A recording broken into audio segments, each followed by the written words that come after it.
From family betrayal to payback, how I took back what was mine. Alex had always considered himself a self-sufficient person.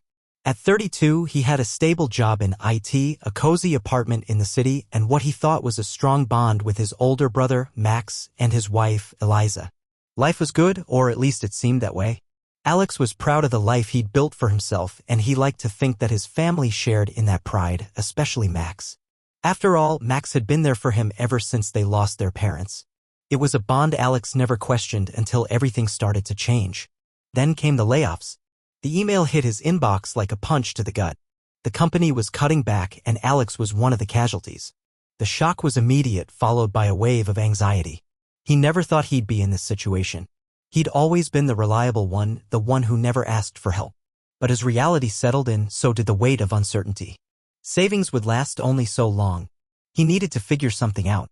It was Max who reached out first. "Hey, you know you're always welcome to crash with us for a bit," Max had said over the phone, his voice warm, reassuring. "Just until you get back on your feet. We've got plenty of space." The offer came with a sense of relief, and Alex accepted without hesitation. Family helps family, right? They had always been there for each other, and Max's words felt like a safety net, catching him before he fell too far. Moving in with Max and Eliza would be a temporary solution, just until he found a new job, got back to where he was before. A couple of months, maybe? A break, nothing more. But even then, something lingered at the back of Alex's mind, a quiet unease. He told himself it was just the stress of the layoff, but there was an odd sense of vulnerability creeping in. He never thought he'd be in a position like this, relying on others, especially not his brother. Still, he pushed the thought aside, believing that his trust in Max would carry him through. For now, everything seemed fine. He packed up his things, took a deep breath, and headed for what he hoped would be a short-lived detour in his life. Little did he know, this would be the beginning of something he couldn't have foreseen. At first, things seemed fine. Max and Eliza were gracious hosts, and Alex tried his best to pull his weight around the house. He set up their smart home system, ensuring that everything from the lights to the thermostat ran smoothly. He installed security cameras around their property, making their home more secure than it had ever been. It felt good to be useful again, to contribute. But as the days turned into weeks, a strange shift began to happen. Max and Eliza started to become more distant. The warm smiles that greeted him at first became fewer and farther between. Their conversations grew shorter, the kind of conversations that were more about the surface-level stuff and less about catching up like they used to.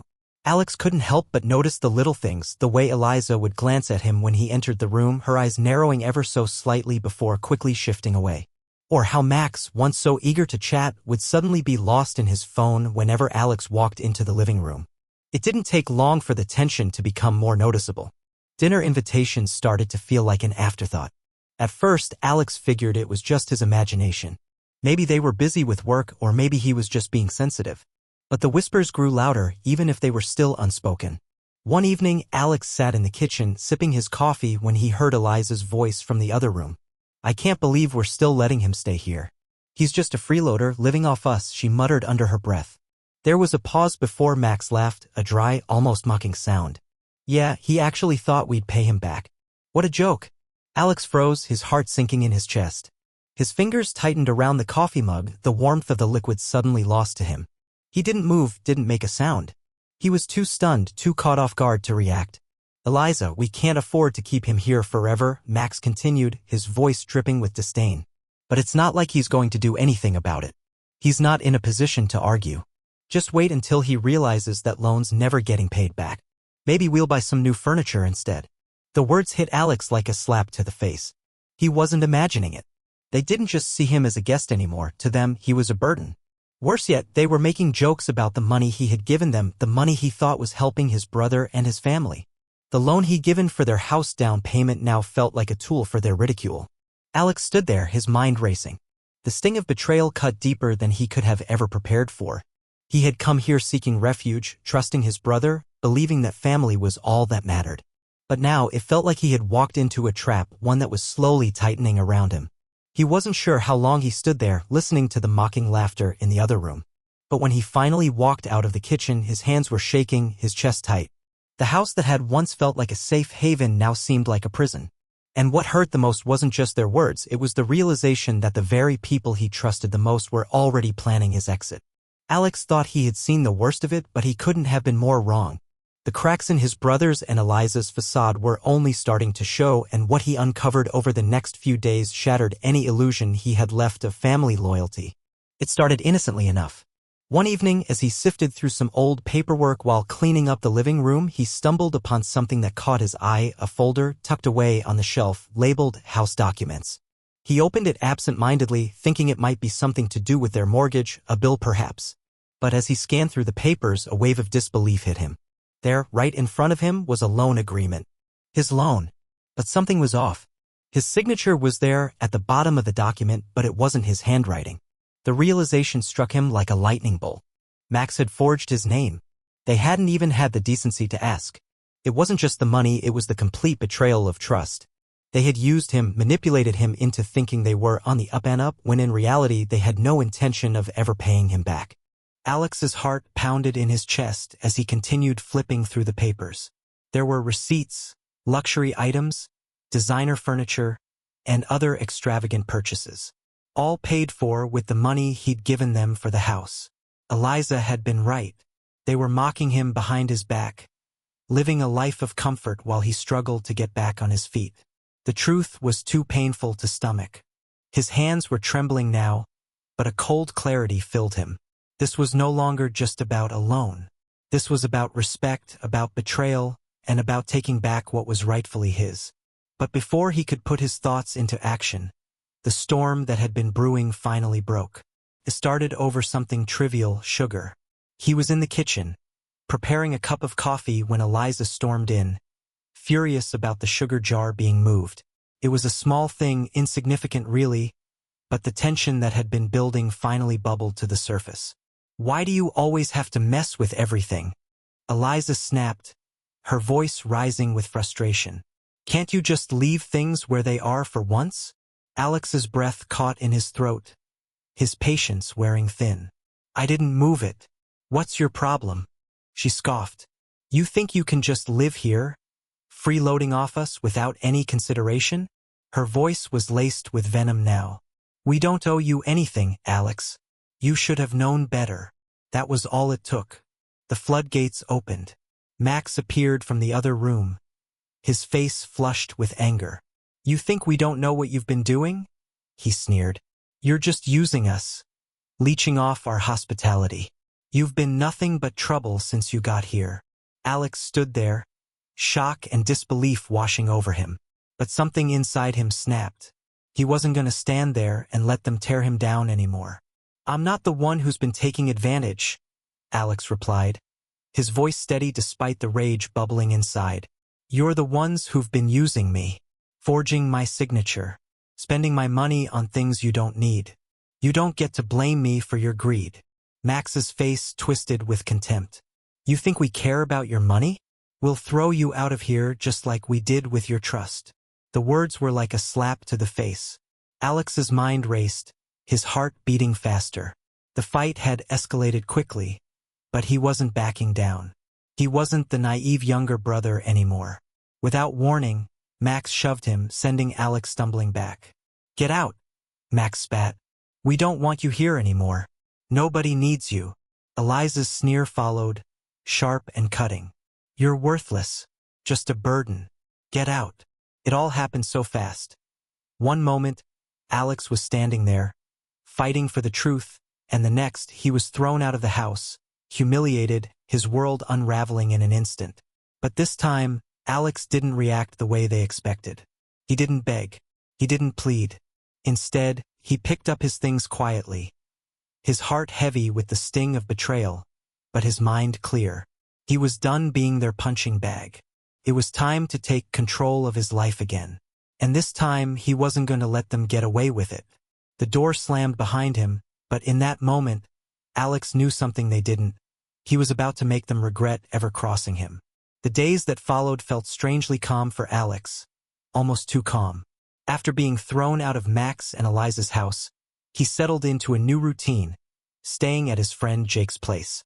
The initial sting of humiliation faded quickly, replaced by a steady resolve.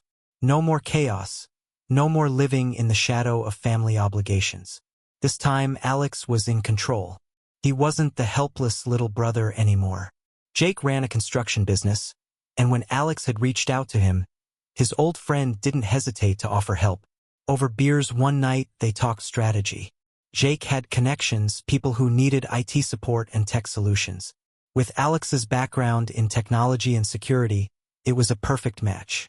He could build his own business while quietly watching Max and Eliza's world collapse. But Alex wasn't in any rush. He had a plan, and he would execute it slowly, methodically. First things first, gather evidence. He spent hours sorting through his files, organizing the recordings, the forged documents, the receipts showing where his money had really gone. The pile grew larger, more undeniable with each passing day. He wasn't just preparing to take back what was his. He was preparing to expose them, to make sure they couldn't escape the consequences of their actions. But what Alex had learned from all this was patience. They thought they could throw him out and go on living their lives without consequence. He wasn't going to give them the satisfaction of a quick retaliation. Instead, he would let things play out, give them enough rope to hang themselves. And it started with the tech issues they were about to face. It didn't take long for Max and Eliza to start reaching out. First, it was just a text. A simple request, "Hey, the garage door isn't opening. Can you come fix it?" Alex read the message without responding. They thought he would come running, as they always expected him to. But he wasn't their tech support anymore. A few days later, another text. "The security cameras are glitching again. Can you help?" This time, Alex allowed himself a small, satisfied smirk. He hadn't forgotten the hours he'd spent setting up their smart home, fixing every little detail to make their lives easier, while they laughed at him behind his back. Now it was their turn to deal with the mess they'd made. But it didn't stop there. As the days passed, more messages came through, increasingly frantic. Max's voice appeared on his voicemail, sounding almost desperate. "Alex, we really need you. Something's wrong with the system. Can you fix it? Please." Alex could practically hear the strain in his brother's voice. It was a strange sense of satisfaction. He was finally seeing them squirm, experiencing firsthand the chaos they had so carelessly invited into their lives. And it was just beginning. The glitches started with the simplest of issues, a flickering light here, a malfunctioning thermostat there. But as time went on, the problems grew more inconvenient, more disruptive. The garage door wouldn't open on a rainy day when Eliza had groceries to unload. The security cameras malfunctioned just as Max was having a meeting with a potential client. Their home office, which had once been flawless, was now full of technical issues. Flora couldn't even join a Zoom call without the connection dropping every 5 minutes. It was small, subtle, almost unnoticeable at first. But Alex knew. He was watching, quietly amused, as the very system he'd built for them fell apart under the weight of their neglect. The more they struggled, the more he felt a calm sense of control settle in. He didn't have to lift a finger. Karma was doing the work for him. One afternoon, as Alex sat at Jake's house, sipping his coffee, he got another text. This time it was from Eliza. "The whole system is down. Can you please come fix it? We can't run our business without it." There was a sense of urgency in her message that almost made Alex feel sorry for her. Almost. He glanced at the message, his fingers hovering over the keyboard as he typed a short reply. "I'm sorry, I'm tied up right now. But good luck with it." It wasn't about the petty satisfaction of revenge. It was about letting them face the consequences of their own actions. They thought they could get away with using him, with taking advantage of his expertise. But now they were finally experiencing the frustration of what it felt like to rely on someone who was no longer willing to help. Alex spent the next few days planning his next move, quietly building his new business, letting things unfold. Every time his phone buzzed with another frantic plea from Max or Eliza, he felt a growing sense of satisfaction. Their perfect little world was falling apart, one malfunction at a time. And Alex was just watching, patiently waiting for the moment when they would have no choice but to come crawling back. But by then, it would be too late. What they didn't realize was that Alex wasn't just waiting for payback. He was building a future, one where he would never again be their punching bag, their tech support, or their fool. He had his sights set on something bigger, on making sure they paid for everything they had taken from him. And he wasn't going to stop until that day came. The first cracks in Max and Eliza's perfect life started small, a missed payment here, a slight delay there, but soon the cracks widened into something far more destructive. It wasn't just the broken smart home system. It was everything. Their lives, built on lies and reckless spending, were slowly falling apart, and Alex was watching it all unfold from the comfort of his new life. It started with Flora. One afternoon, Alex received a message from a local reporter. Apparently, Flora's unlicensed clothing alteration business had been exposed. Someone had tipped off the authorities about her side hustle, which she had been running out of their garage for months. The business was small, but it was profitable enough for Flora to buy designer handbags with the money that should have been used to pay back Alex. Now, she was facing a hefty fine and the possibility of legal action. The look on her face when the inspectors showed up was probably priceless, but Alex didn't need to be there to enjoy it. Meanwhile, their house, so perfectly set up and full of luxury, was starting to crumble under the weight of their neglect. Max and Eliza had always relied on Alex to handle their tech issues, but now they were left scrambling. The garage door wouldn't open on the coldest days, the security cameras malfunctioned during critical moments, and Eliza's home office setup was a disaster. Max's work presentations were constantly interrupted by glitches, the kind of problems that only someone with Alex's expertise could fix. Neighbors started to notice too. The carefully curated image of wealth they had spent years building was beginning to crack.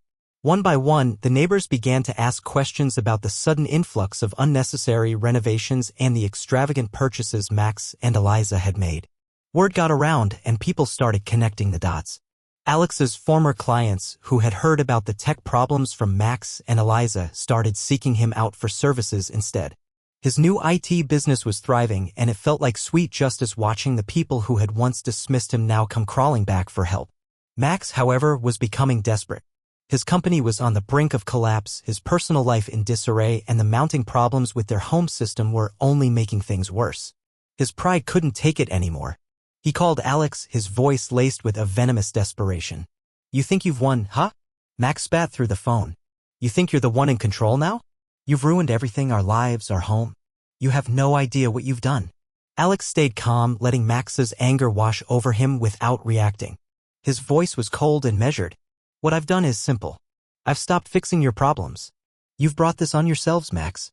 All of it. And you've got no one to blame but yourself." Max's voice rose, full of frustration. "I'll have you arrested for this. You're the one who sabotaged our lives. You're going to pay for this." Alex listened to the threats unfazed. "Go ahead. I'm sure the police would love to hear about how you forged my signature and used my money for your personal luxuries. I've got every document, every receipt. You don't even know what I've got on you." Max fell silent, the weight of Alex's words sinking in. The truth was out. Alex had already sent copies of everything to his lawyer, every transaction, every detail. He wasn't playing games anymore. This was no longer about revenge, it was about exposing the lies, ensuring that Max and Eliza faced the consequences of their actions. Days passed and the pressure on Max and Eliza only increased. Their social media posts, once filled with bragging about their new life, now seemed desperate. They were posting about needing help with their tech issues, their home, renovations, and even apologizing for their recent troubles. But it was all too late. The cracks in their facade were too wide to hide. Their world was crumbling, and Alex wasn't going to let them pretend it wasn't. While Alex watched from the sidelines, building his business and securing his future, Max and Eliza's reality grew darker. Their luxury car was repossessed, their neighbors stopped speaking to them, and the creditors started knocking. Flora's business was under investigation, and their once pristine home was losing value faster than they could keep up with repairs. Alex's silence was the most devastating weapon he had. He didn't need to lift a finger. They had already dug their own graves. Max finally made one last attempt to salvage his dignity. He came to Jake's office one morning, his face flushed with anger, his hands trembling. "I need to talk to him," he demanded, pacing outside the building. "Tell Alex I'm sorry. Tell him I'll do anything to fix this." Jake, ever the friend, just smiled and shook his head. "Sorry, Max. It's a little too late for apologies. Your brother doesn't want anything to do with you anymore." Alex, listening from the office, couldn't help but feel a sense of satisfaction. But there was no joy in it. No pleasure in watching the destruction of his own family. It was a cold, detached sense of triumph, the knowledge that everything Max and Eliza had done to him was now coming back to bite them. They had crossed the line, and now they would pay. The dominoes were falling, one after another, and there was no stopping them now. The day of the family meeting arrived. Alex knew it was time. For months, he had quietly watched from the shadows, allowing Max and Eliza to dig their own graves. But today was different. Today, he would take back what was rightfully his and finally put an end to the betrayal that had haunted him for far too long. The family gathered at Aunt Wendy's house, the place where they had always come together for holidays, birthdays, and the rare family celebrations. But this wasn't a celebration. This was the reckoning.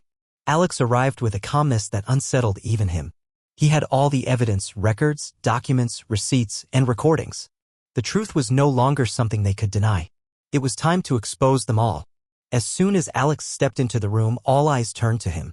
He could see the nervous glances exchanged between Max and Eliza. They had no idea what was coming. Max, ever the master of manipulation, tried to play it off with a weak smile, but the tension was thick in the air. Alex's gaze was steady, unwavering. He knew this was the moment. He didn't waste time with pleasantries. Standing before his family, he opened his briefcase, taking out the first piece of evidence. "I'm not here to argue. I'm here to show you exactly what has been happening," Alex said, his voice steady but sharp.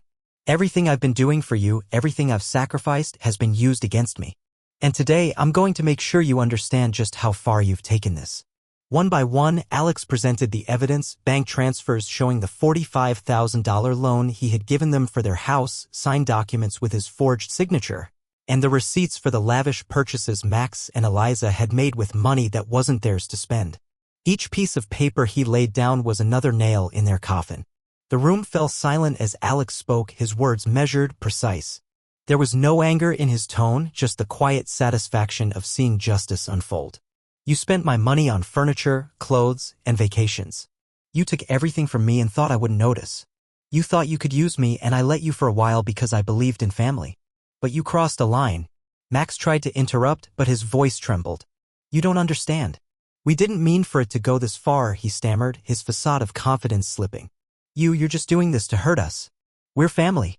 We've been through so much together." Alex looked at him, not with malice, but with a quiet resolve. "Family doesn't steal from family. You've taken everything I worked for. You betrayed me, and now it's time to make things right." His voice softened for a moment, but the weight of his words still hung in the air. "This isn't about revenge. It's about fairness. You took from me, and now I'm taking back what's mine." The family sat in stunned silence as Alex continued, detailing every moment, every lie. Max's face grew redder with each piece of evidence. Eliza, who had remained quiet until now, looked at Alex with a mix of fear and disbelief. She finally spoke, but her words were weak, pleading. "Please, Alex, we're sorry. We didn't mean for it to turn out like this. We were just trying to make things work." But Alex wasn't moved by their apologies. He had heard enough. The damage had been done. It wasn't just about the money, it was about the trust they had shattered. With a final, deliberate motion, Alex took out one last document, a foreclosure notice. He placed it on the table, letting it speak for itself. "I'm the one who bought your house, Max. You didn't pay me back, and now it's mine." Max froze, his mouth open in shock. Eliza's eyes widened, her face drained of color. The truth was undeniable now. The life they had built on lies, the house that had once been their symbol of success, was no longer theirs. Alex had taken back what was his. "I've already made my move," Alex said, standing tall. "This house, this life you thought you could build at my expense, it's over. You're out. I'm moving in." The silence in the room was deafening. Max tried to speak, but no words came out. His hands shook as he looked at the family he had once called his own. They had all seen it now. They had all heard the truth. And there was nothing they could do. Alex turned to leave, his back straight, his head held high. He had won. Not with anger or hatred, but with quiet strength and the conviction that justice had to be done. The pain of betrayal would never fully fade, but in that moment Alex knew he had taken back his life. As Alex walked out of the room, he couldn't help but feel a sense of peace. This was his new beginning. He had built something for himself, something solid, something real. And in the process, he had reclaimed his dignity, his power, and his future. Max and Eliza were left behind in their crumbling world, their house, their lies, and their pride all slipping away. But Alex wasn't their victim anymore. He was their reckoning. The last thing Alex heard as he closed the door behind him was Max's voice, still pleading, but now it was too late. Alex had already moved on. And as he drove away, Alex smiled, not out of malice, but because he had finally done what was right. He had taken back his life, and nothing would ever take that from him again.